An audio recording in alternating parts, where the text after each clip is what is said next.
آپ نے کبھی غور کیا ہے کہ ہم سب ایک ایسی دوڑ میں شامل ہیں جہاں ہر کوئی یہ کہتا دکھائی دیتا ہے کہ یار وقت ہی نہیں ملتا۔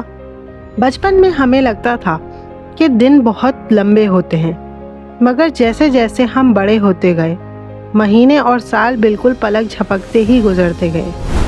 آخر اس کی وجہ کیا ہے؟ کیا وقت واقعی تیزی سے بھاگ رہا ہے، یا ہم نے خود کو ایک ایسی مصنوعی دنیا میں قید کر لیا ہے جہاں گھڑی کی ٹک ٹک ہمارے دماغ کو کنٹرول کر رہی ہے؟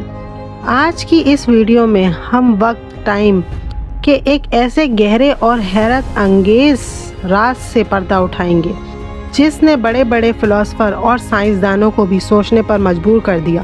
تو چلیے وقت کے اس پراسرار سفر کا آغاز کرتے ہیں۔ ذرا سیکنڈ بھر کے لیے رکیے اور سوچئے، جو لمحہ ابھی گزرا ہے کیا وہ واقعی گزر چکا ہے، یا کائنات کے کسی کونے میں وہ اب بھی موجود ہے؟ ہم سب یہ سمجھتے ہیں کہ وقت سب کے لیے ایک جیسی رفتار سے چل رہا ہے، مگر یہ پوری کائنات کا سب سے بڑا فریب ہے۔ سائنس کہتی ہے کہ زمین پر اور آسمان کی بلندیوں پر گھڑیاں الگ رفتار سے ٹک ٹک کرتی ہیں، اور آج سے 1400 سال پہلے ہمارا دین ہمیں بتا چکا تھا کہ وہاں خلا یا آسمانوں پر ایک دن کا پیمانہ یہاں کے 1000 سال کے برابر ہے۔ آخر کیا ہے یہ راز؟ کیا وقت کوئی قید خانہ ہے یا کائنات کا سب سے بڑا سسپینس؟ آج کی اس ویڈیو میں ہم سائنس اور اسلام کی روشنی میں وقت کی تہہ تک اتریں گے۔ آج سے ہزاروں سال پہلے جب جدید گھڑیاں یا ڈیجیٹل اسکرین نہیں تھی، تب انسان وقت کو کیسے ناپتا تھا؟ پرانی تہذیبوں جیسے قدیم مصر، روم اور ایزٹیک قوم کا ماننا تھا کہ وقت کوئی عام چیز نہیں بلکہ ایک زندہ طاقت ہے۔ کچھ قومیں تو وقت کو اتنی بڑی طاقت مانتی تھیں وہ اس کو پوجا کرتی تھیں۔ ان کا خیال تھا کہ کائنات کے تمام چکر، موسم بدلنا، سورج کا طلوع ہونا، غروب ہونا اس بات کا ثبوت ہے کہ وقت ایک دائرے کی شکل میں گھومتا ہے، یعنی جو بیتا ہے وہ لوٹ کر ضرور آئے گا۔ پھر صدیوں بعد البرٹ آئنسٹائن نے دنیا کا پرانا نظریہ بالکل بدل دیا۔ انہوں نے ثابت کیا کہ وقت کوئی فکس چیز نہیں جو سب کے لیے ایک جیسی رفتار سے چلے، لیکن سچ تو یہ ہے کہ وقت لچکدار ہے۔ یہ کہیں تیز ہو سکتا ہے اور کہیں انتہائی آہستہ۔ سائنس نے اس بات کو ثابت کرنے کے لیے عام گھڑیوں کے بجائے اٹامک کلاک کا استعمال کیا۔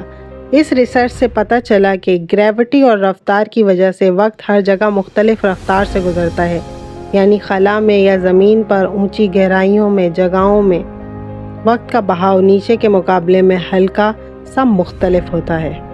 اور اب ذرا ایک لمحے کے لیے رک کر اس سب سے بڑے فلسفے پر غور کیجئے جو ہماری پوری سوچ کو بدل کر رکھ دیتا ہے۔ ہم اکثر یہ کہتے ہیں کہ وقت گزر رہا ہے یا وقت بہت تیزی سے بھاگ رہا ہے، مگر حقیقت اس سے بالکل برعکس ہے۔ وقت کہیں نہیں جا رہا، وقت اپنی اسی جگہ پر ہے، اسی طرح ساکت اور منجمد کھڑا ہے جہاں وہ کائنات کی تخلیق کے پہلے دن تھا۔ اصل میں وقت میں کوئی سفر نہیں کر رہا، بلکہ سفر ہم خود کر رہے ہیں۔ تبدیلی وقت میں نہیں آتی، بلکہ تبدیلی ہم میں، ہمارے جسموں میں، ہمارے اعضاء اور ہمارے خیالات میں آ رہی ہوتی۔ وقت ایک ایسا اٹل سمندر ہے جو اپنی جگہ پر قائم رہتا ہے، اور ہم اس سمندر میں تیرتے ہوئے ایک کنارے سے دوسرے کنارے کی طرف بڑھ رہے ہیں۔ گھڑی کی سوئی نہیں بدلتی، بلکہ سوئی کو دیکھنے والی عمر بدل جاتی ہے۔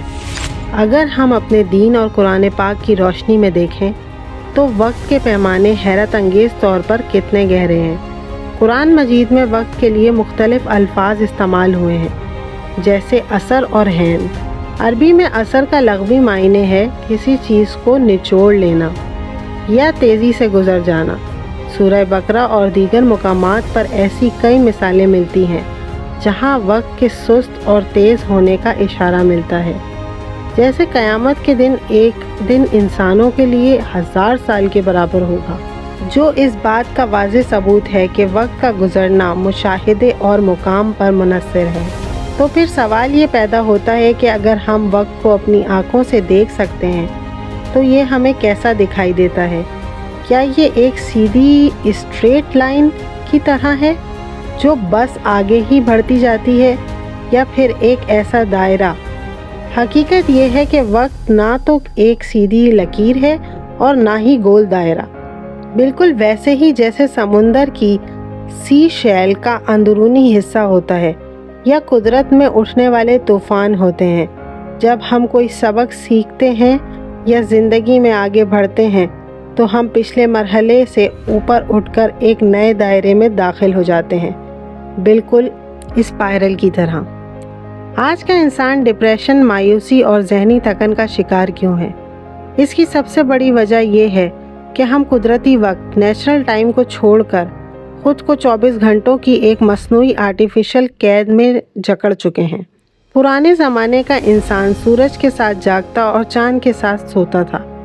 کائنات کی باقی تمام مخلوقات بھی سورج اور موسم کے مزاج کے مطابق چلتی تھی، لیکن آج کا انسان وہ اکیلی مخلوق ہے جو الارم کے ساتھ جاگتی ہے اور موبائل اسکرین کی نیلی روشنی میں راتیں گزارتی ہے۔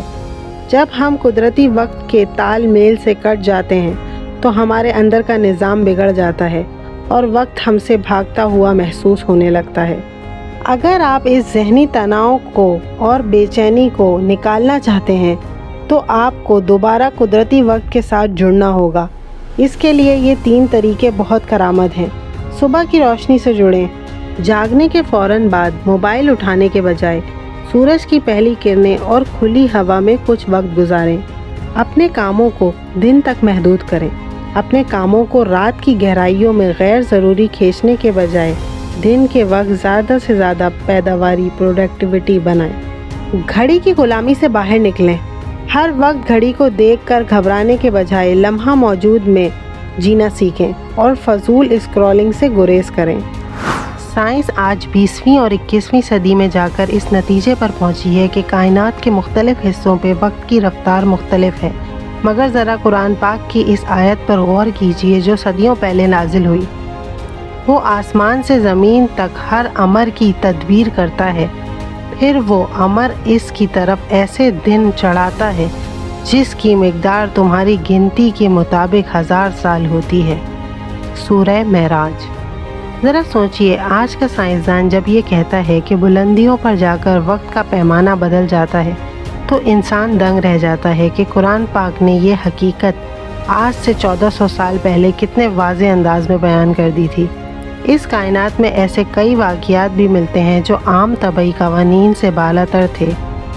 تاریخ اور مذہبی حوالوں سے اگر ہم دیکھیں تو اصحاب کہف غار والے واقعے سے اس کی سب سے بڑی تصدیق ملتی ہے۔ وہ نوجوان غار میں سوئے اور جب بیدار ہوئے تو انہیں لگا شاید ایک دن گزرا ہوگا، مگر باہر صدیوں کا فاصلہ بدل چکا تھا۔ ان کا جسمانی وقت اور باہر کی دنیاوی وقت ایک دوسرے سے کٹ چکا تھا۔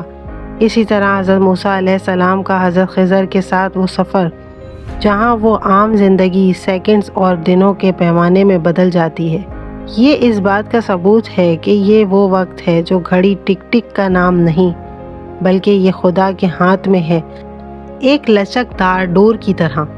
تو اس بات سے ہمیں یہ سمجھ آیا کہ وقت کوئی سیدھی لکیر نہیں ہے، بلکہ یہ کائنات کے قوانین اور خالق کے حکم کے تابع ہے، ایک پراسرار حقیقت ہے۔ سائنس اسے ڈائلیشن کہتی ہے اور اسلام اسے غیب کے نظام کو جوڑتا ہے۔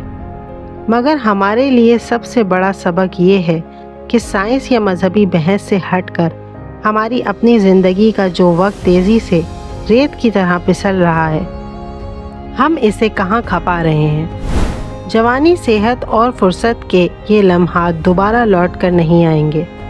اگر آپ کو وقت کے اس فلسفے نے اندر سے ہلا کر رکھ دیا ہے تو چینل کو لائک کریں، سبسکرائب کریں اور کمنٹ میں اپنی رائے ضرور آگاہ کریں۔ خدا حافظ۔